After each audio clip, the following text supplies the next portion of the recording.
Hello students, today we are going to study the main aspects of disaster management cycle. In last lecture we have seen the nature and aspects of disaster management. In that we have seen the pre-disaster management plan and post-disaster management. Today we are going to discuss main aspect of disaster management cycle. जी disaster management cycle असते तिचे aspects आपण बघूया. Now observe the disaster cycle given below and explain each aspect of disaster of earthquake. Now the main aspect of disaster management cycle is first one is the preparation. Now what is the preparation? Any disaster, in that disaster the plan we have prepared. The plan is prepared to minimize the destruction in any disaster if occur. तर असा एक plan बनवायचा आहे, त्याचं preparation करायचं आहे first. तर कुठलाही जर डिझास्टर ऑकर झाला तर त्याचे डिस्ट्रक्शन काय काय होऊ शकतात, मग त्याला मिनिमाइज कसं करायचं, तर याचा प्लान बनवावा लागतो. Second one is redemption. Redemption means action for saving life.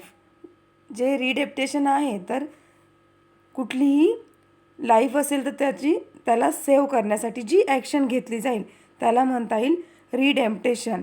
Plan for minimizing the damage to the society and country also. तर असा प्लान बनवायचा आहे की ज्याच्यामध्ये सोसायटी किंवा कंट्री याचं कमीत कमी नुकसान होणार आहे.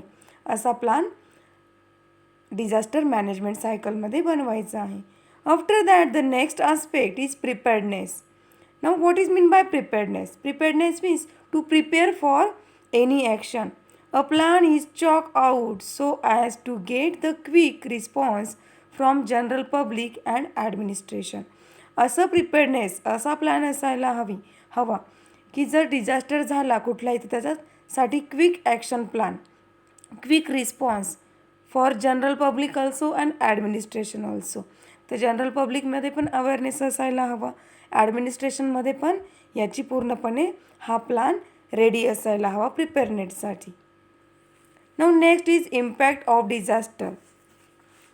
Intensity of various aspect of disaster and disaster management are reviewed.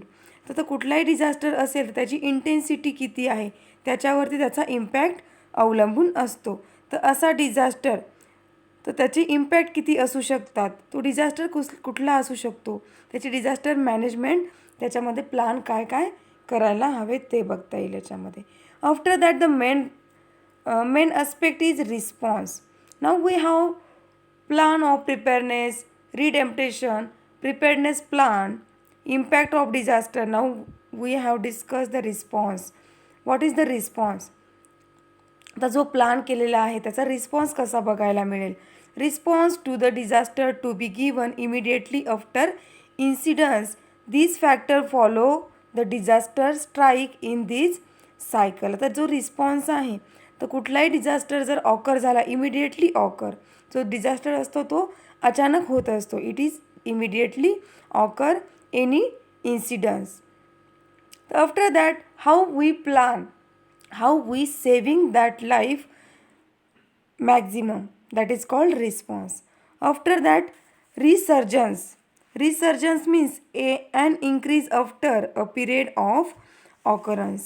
तर कुठलाही जो ऑकरन्स आहे किंवा कुठलाही डिझास्टर आहे तर त्याच्यामध्ये रिहॅबिलिटेशन इज व्हेरी इम्पॉर्टंट. आता जो वर्ड आहे रिसर्जन्स मीन्स रिहॅबिलिटेशन मीन्स मराठीमध्ये म्हणतात पुनर्वास. Resurgence is an important link between emergency measures and national progress. Resurrections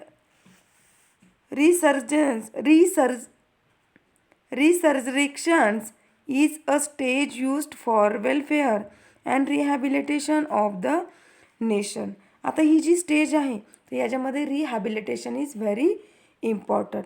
आता जे पण विक्टीम आहे तर त्यांचा पुनर्वास करणं किंवा जो पण डिझास्टर झालेला एरिया आहे तिथून त्यांना हलवणं, तर याला म्हणतात resurgence or rehabilitation. After that restoration. This is an important link between measures after disaster and national development. This step is useful for progress of nation and rehabilitation. आता जे रिस्टोरेशन जे असतं तर याच्यामध्ये जी रिहॅबिलिटेशन आणि जी नेशनचा प्रोग्रेस आहे तर याच्यामधली एक लिंक असते रिस्टोरेशन. म्हणजे जे लोक आहेत त्यांना पुन्हा त्यांचं जे लाईफस्टाईल आहे ती पुन्हा पूर्वीसारखी करणं त्याला म्हणतात रिस्टोरेशन. मग आता याच्यामध्ये जे त्यांच्या बिल्डिंग्स कोलॅप्स झालेल्या आहेत त्यांना रिस्टोअर करणं, जे रोड्स आहेत त्यांना रिस्टोअर करणं, तर हे या गोष्टी याच्यामध्ये येत असतात. तर ह्या सर्व 7 मेन अस्पेक्ट आहे डिझास्टर मॅनेजमेंट सायकलमधले. After that always remember. Now, which things we always remember? Though avoidance of natural disaster is impossible, loss out of it can be minimized. However, man-made disaster can be avoided. Helping each other in crisis of disaster is our ethical responsibility. Means आपल्याला लक्षात काय ठेवायचं आहे, जे natural disaster आहे तर त्यांना आपण थांबवू शकत नाही, ते इम्पॉसिबल आहेत, तर त्यांचा लॉस आपण कमी करू शकतो डिझास्टर मॅनेजमेंट प्लॅन करून. बट जे मॅनमेड डिझास्टर असतात त्यांना आपण थांबवू शकतो. That means helping each other in disaster crisis. आता जेव्हाही कुठलेही नॅचरल डिझास्टर होतात तर तेव्हा आपण एकमेकांना हेल्प करून आपण आपली इथिकल रिस्पॉन्सिबिलिटी इथे करू शकतो. After that the topic is structure of disaster management authority. आता जी डिझास्टर मॅनेजमेंट ऑथॉरिटी असती तिचं एक्झॅक्ट स्ट्रक्चर काय असतं ते बघूया. Now, in case of disaster, an authority has been established at level of government. Following chart indicates the function of control and coordination under disaster management from national to village level. Disaster Management Act 2005 has been passed in our country. आता ही जी disaster management authority आहे तर ही disaster management act 2005 याप्रमाणे आपल्या कंट्रीमध्ये pass झालेली आहे. तर ही जी ऑथॉरिटी असते किंवा ही जी मॅनेजमेंट प्लॅन असतो तर हा control and coordination under disaster management control from nation. तर जे नेशनचं हेड आहे प्राईम मिनिस्टर तिथून तर विलेज लेवलपर्यंत ही पूर्ण सायकल असते. ही आपण बघूया. The first is the national disaster management authority, that means chairman. तर चेअरमन जे असतात ते प्राईम मिनिस्टर असतात. After that state disaster management authority chairman. तर नॅशनल डिझास्टर मॅनेजमेंट ऑथॉरिटीनंतर स्टेट डिझास्टर ऑथॉरिटी असते ती असते chief minister. After that district disaster management, त्याच्यामध्ये चेअरमन असतात कलेक्टर.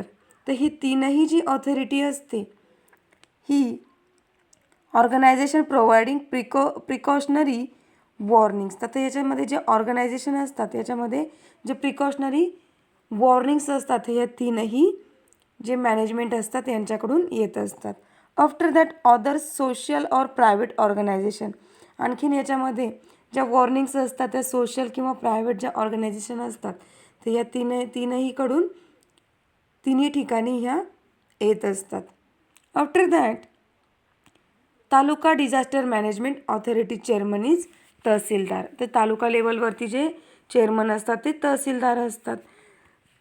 आणि त्याच्यानंतर पुढची जी स्टेप आहे village level committee, chairman is sarpanch. आता जे विलेज लेवल आहे त्याच्यावरती सरपंच हे चेअरमन असतात. तर चेअरमनशी कनेक्टेड जनरल पीपल असतात. आणि आणखीन जे तहसीलदार आहे तर याच्यामध्ये system involve actual rescue and rehabilitation work. आता जे तहसीलदार असतात किंवा जे कलेक्टर असतात तर याच्यामध्ये जी सिस्टीम इन्व्हॉल्व असते रेस्क्यू ऑपरेशनची आणि रिहॅबिलिटेशन वर्कची तर हे कलेक्टर आणि तहसीलदार करून येत असते. आणि सरपंच पण याच्यामध्ये इन्व्हॉल्व असतं. आणि आणखी जनरल जी पब्लिक आहे ही पण या वर्कमध्ये इन्व्हॉल्व असते. After that next topic is district disaster management authority. आता जी डिस्ट्रिक्ट डिझास्टर मॅनेजमेंट ऑथॉरिटी आहे तर ही कलेक्टरशी संबंधित आहे. At the district level district collector is responsible for disaster management and implementation of rehabilitation scheme. आता जी ही डिस्ट्रिक्ट लेवलवरती जी authority आहे तर ही कलेक्टरशी संबंधित आहे आणि कलेक्टर याला पूर्णपणे रिस्पॉन्सिबल असतो या डिझास्टर मॅनेजमेंट प्लानसाठी आणि इम्प्लिमेंटेशनसाठी. जे रिहॅबिलिटेशन वर्क आहे याचं इम्प्लिमेंटेशन कलेक्टर करत असतात. Collector is the planning, coordinating and controlling the implementation of the rehabilitation programs, gives out necessary instruction and review the entire system. आता जे कलेक्टर असतात तर ते प्लॅनिंग करत असतात रिहॅबिलिटेशन वर्कचं, coordinating and controlling implementation of rehabilitation program. आता जे रिहॅबिलिटेशन करायचं असतं त्याचं कोऑर्डिनेटिंग, कंट्रोलिंग आणि त्याला इम्प्लिमेंट कसं करायचं, परत त्याच्या नेसेसरी ज्या इन्स्ट्रक्शन्स असतात त्याची एंटायर सिस्टीममध्ये काय काय रिव्ह्यू करायचं आहे, काय काय चेंजेस करायचे आहेत तर हे कलेक्टरशी संबंधित असतं. District collector is also responsible for designing scheme for each district separately for each type of disaster and getting those scan from state level authority. आता जे डिस्ट्रिक्ट लेवलवरती जे कलेक्टर असतात त्यांची रिस्पॉन्सिबिलिटी असते की जे डिझायनिंग आहे डिझास्टर मॅनेजमेंटचं प्रत्येक डिस्ट्रिक्टवरती सेपरेटली डिझास्टरप्रमाणे त्यांना करायचं असतं. हे सँक्शन स्टेट लेवल ऑथॉरिटी करत असते. After that next topic is district wise disaster control unit. आता डिस्ट्रिक्ट वाईज जे डिझास्टर कंट्रोल युनिट असतं ते एक्झॅक्ट काय असतं ते बघूया. District control unit is establish immediately each after the impact of disaster और गेटिंग इन्फॉर्मेशन अबाउट इट. आता जे डिस्ट्रिक्ट कंट्रोल युनिट आहे तर हे इमिडिएटली इस्टॅब्लिश करायचं असतं जेव्हा डिझास्टरची इम्पॅक्ट होत असतात त्याच्यानंतर लगेच. It revise about various aspect of disaster, keep continuous contact with various agency. आता ज्या वेगवेगळ्या एजन्सीज असतात यांना कॉन्टॅक्ट करायचं असतं. For example army, air force, navy, telecommunication department, paramilitary forces etcetera. तर ह्या कम्युनिटींना जर गरज पडली तर यांना कम्युनिकेशन करायचं असतं आणि यांची हेल्प घ्यायची असते. It also responsible for coordinating with various voluntary organisation for help in disaster management. आता ही जी district wise disaster control unit असतं याच्या व्हॉलंटरी ऑर्गनायझेशन असतात. For example NGO. तर यांना पण कॉन्टॅक्ट करून त्यांची हेल्प घेऊ शकतात. Now after that who does what. तर कोण काय करत असतं याच्यामध्ये बघूया. The national disaster response force has been establish as per disaster management act 2005. जो नॅशनल डिझास्टर मॅनेजमेंट ॲक्ट आहे 2005 याप्रमाणे नॅशनल डिझास्टर रिस्पॉन्सिबल फोर्स हे इस्टॅब्लिश झालेलं आहेत. Division of these force are working in army. आता हे जे फोर्स आहे तर हे आर्मीप्रमाणे काम करत असतं. तर पूर्ण जी कंट्री आहे all over country there is 12 divisions of this national disaster response force. Its headquarter in Delhi. तर याचं हेडक्वार्टर दिल्लीमध्ये आहे. It is in action all over country with help of army. आता हे जे हेडक्वार्टर आहे तर यांच्या ॲक्शन्स आर्मीच्या हेल्पने पूर्ण कंट्रीमध्ये हे हेल्प करतात. In Maharashtra national disaster response force is an action through state reserve police force. तर महाराष्ट्रामध्ये जे नॅशनल डिझास्टर रिस्पॉन्स फोर्स आहे ते पोलिसांच्या हेल्पने किंवा पोलीस फोर्सनुसार हे काम करत असतं स्टेट लेवलवरती. Now next topic is first aid and emergency action. Student we have seen in earlier classes what is mean by first aid, what is mean by emergency action. Now can you tell what is first aid? तर first aid म्हणजे काय हे तुम्हाला माहिती आहे. तर first aid is the immediately medical treatment और medical help to victim. That is the sudden treatment or immediately treatment. तर कुठली इमिडिएटली ट्रीटमेंट, हॉस्पिटलमध्ये जाण्याच्या अगोदरची ट्रीटमेंट दिली जाते व्हिक्टिमला किंवा इंज्युअर्ड पर्सनला, त्याला म्हणतात first aid. Now we can see here there are some symbols are given or some signs are given. First one is the explosives, second one is the flammable gas, and third one is flammable liquids. Some symbols are we can see. आपण हे symbols ट्रकवरती बघतो, जे मोठे मोठे containers असतात त्याच्यावरती आपण हे बघत असतो. Sometime we have to face disaster due to our own unAwareness. तर काही वेळा आपण जे डिझास्टर आपल्या चुकीच्या नॉलेजमुळे किंवा चुकीच्या गोष्टींमुळे आपण ओढावून घेतलेलं असतं. Some symbol given beside are seen used around us. Those symbols can ignored. Such symbols are useful to avoid mishaps. तर असे जे सिम्बॉल्स असतात तर आपण यांना इग्नोर करतो. तर हे जे सिम्बॉल्स असतात हे आपल्याला काहीतरी सांगत असतात. तर हे जर सिम्बॉल्सची आपण काळजी घेतली किंवा त्याप्रमाणे जर आपण काही गोष्टी टाळल्या तर आपण डिझास्टर, जे मॅनमेड डिझास्टर असतात ते टाळू शकतो. Now let's think. You can see here the various disaster. In first there is earthquake, in second fire, and in third snake bite. तर हे जे डिझास्टर आहे तर याच्यामध्ये काही जे नॅचरल आहे, तीनही नॅचरल आहे. पण for example we can see last disaster or last incident snake bite. तर ही जी स्नेक बाईट आहे तर इथे हा जो पर्सन आहे तर त्याने चप्पल बघा कशी घातलेली आहे. तर इथे जर पूर्ण पॅक शूज घातलेले असतील तर स्नेक बाईट होऊ शकत नाही. तर अशा ठिकाणी आपण तर हे इन्सिडंट टाळू शकतो. Now observe the picture. Various activities are shown in these. We can see here there are from A to F. Some activities are shown. The first activity, there is a victim, and for that victim there is a first aid treatment or we can see here the help to that victim. In second, we can observe all these picture or all these activity to manage to victim as a first aid treatment. तर इथे जे picture आपण बघू शकता तर जे victim आहे तर त्यांना हाताळण्याची जी कंडिशन आहे, how to handle that victim. एक जरी व्यक्ती असेल तर त्या विक्टीमला कसा उचलू शकतो, त्याला उचलण्याची जी पोझिशन आहे किंवा पद्धत आहे ती इथे दाखवलेली आहे. स्ट्रेचरवरती कसं टाकायचं आहे, जे विक्टीम आहे त्यांना उचलायचं कसं आहे, खांद्यावरती टाकायचं कसं आहे, तर हे आपण इथे वेगवेगळ्या ॲक्टिव्हिटी बघू शकतात.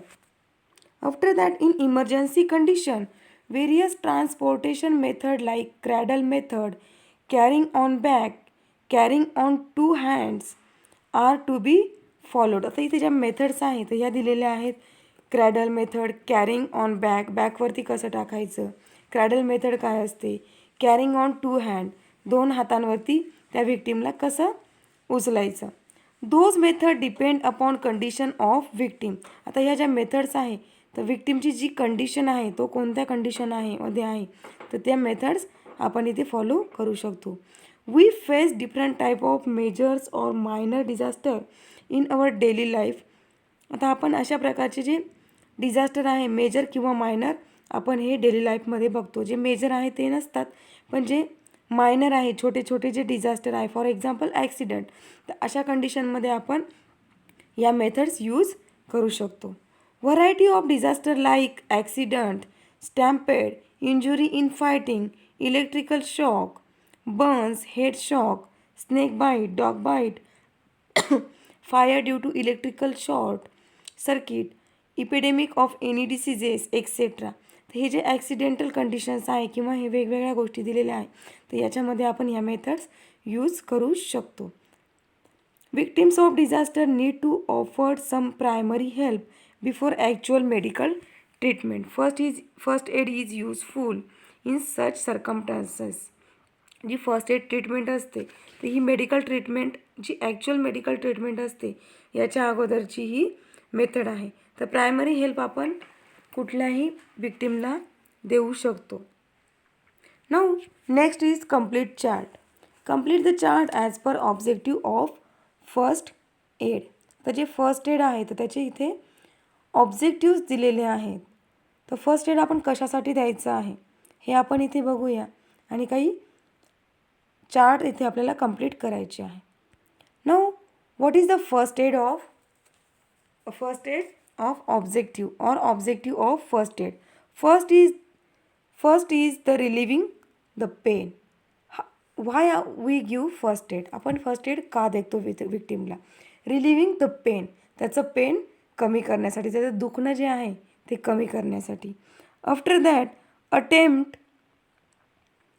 To improve the condition. आता त्याची जी खालावलेली जी कंडिशन आहे विक्टिमची त्याची कंडिशन चांगली करण्यासाठी आपण त्याला फर्स्ट एड देत असतो. आफ्टर दॅट सेविंग लाईफ और सेविंग लाईव्स. आपल्याला जास्तीत जास्त डिझास्टरमध्ये लाईफ सेविंग करायची आहे, त्याची हे ऑब्जेक्टिव्ह आहे.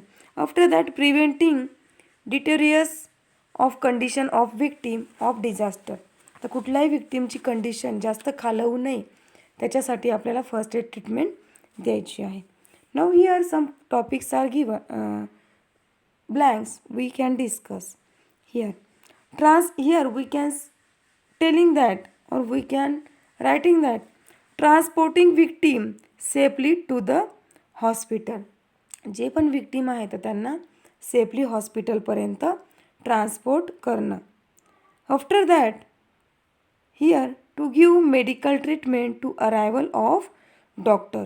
तर डॉक्टरला येण्याच्या अगोदर किंवा डॉक्टरपर्यंत जाण्याच्या अगोदर थोडीफार मेडिकल ट्रीटमेंट त्या विक्टीमला देणं. After that we can write here safety and security of that victim. After that to give treatment immediately. जी ट्रीटमेंट आहे ती इमिडिएटली देणं. This is the some objective of first aid. Now next topic is first aid kit. Now which things are necessary in first aid box. तर कुठल्या गोष्टी ज्या first aid बॉक्समध्ये असायला हव्या तर इथे दिलेल्या आहेत. देर आर 17 मटेरियल्स और 17 things are require in first aid box. First is the bandage strip of different sizes. Second one is the wood gauze जी जाळी असते, जे बँडेज असतं, जी जाळीदार बँडेज असतं ते. Third one is a triangular and circular bandage. एक circular जे बँडेज असतं ते पाहिजे असतं आणि जे ट्रँग्युलर आहे ते पण बँडेज पाहिजे असतं. Fourth one is the medicated cotton. Fifth one is the hand gloves. Sixth one is clean and dry cloth pieces. Seventh one is the soap also very important thing. After that antiseptic liquids, that means Dettol or Savlon we can say. After that safety pins, blades, small pins, needles, band-aids, torch, scissor, thermometer and petroleum jelly. These all necessary material is required in first aid box. Next is mock drills. Now what is mean by mock drills? जे mock drills असतात ते काय असतं? जे mock drills असतात ते practices to check preparedness for facing the disaster as early as possible.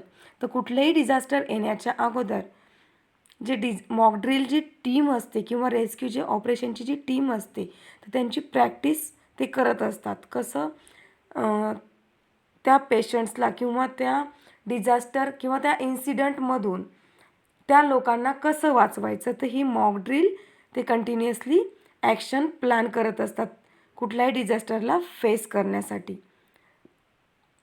Virtual and apparent situation of disaster is created to check the reaction time for any type of disaster. तर virtual ते disaster create करत असतात. Suppose जर असा disaster create झाला कुठलाही disaster असो ते व्हर्च्युअली ते डिझास्टर क्रिएट करत असतात आणि ती टीम पूर्णपणे तिथे ते डिझास्टरला फेसिंग करण्याचं किंवा रेस्क्यू ऑपरेशन करण्याचं काम इथे ट्रेनिंगनुसार करत असते. Train personnel observe their responsibility to check execution of plan design for disaster redressal.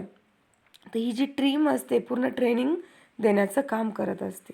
These help to check the efficiency of the system prepare for the disaster redressal. तर ही जी सिस्टीम असते पूर्ण त्यांचे जे माणसं असतात मॉक ड्रिलचे, तर त्यांना पूर्ण ट्रेनिंग करण्याचं काम, पूर्ण व्हर्च्युअल सिच्युएशन बनवून त्यांना ट्रेन करण्याचं काम इथे करत असते. Mock drill is arrange on disaster of fire in various school by fire fighter. आता काही स्कूलमध्ये मॉक ड्रिल अरेंज करत असतात, व्हर्च्युअल मॉक ड्रिल्स स्कूल्समध्ये, किंवा फायर फायटिंग कशी करायची आहे तर त्याचं ट्रेनिंगसाठी.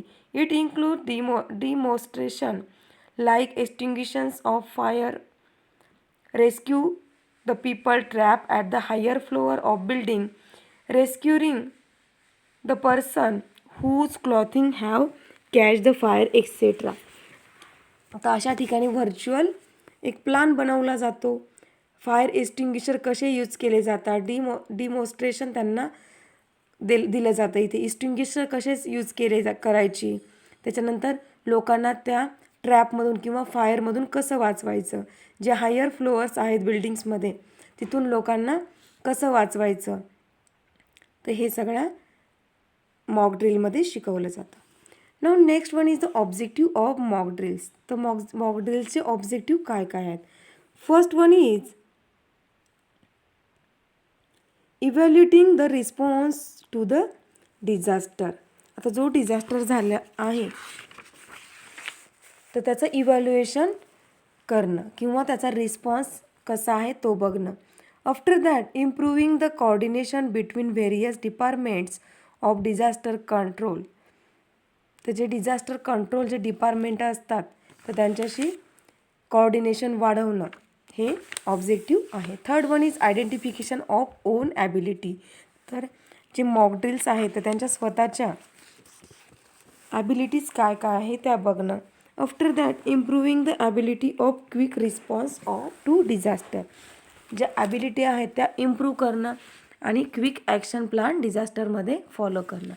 After that checking competency of the plan action. जो प्लॅन ॲक्शन केलेला आहे त्याची कॉम्पिटन्सी काय आहे तो चेक करणं, तो कितपत अंमलात आणू शकतो ते बघणं. After that identifying the possible errors and risk. तर जो पण ॲक्शन प्लॅन आहे किंवा मॉक ड्रिल्स आहे तर त्याच्यामध्ये कुठल्या एरर्स आहे, काय रिस्क आहे ते आयडेंटिफाय करणं. हे this are some objectives of mock drills.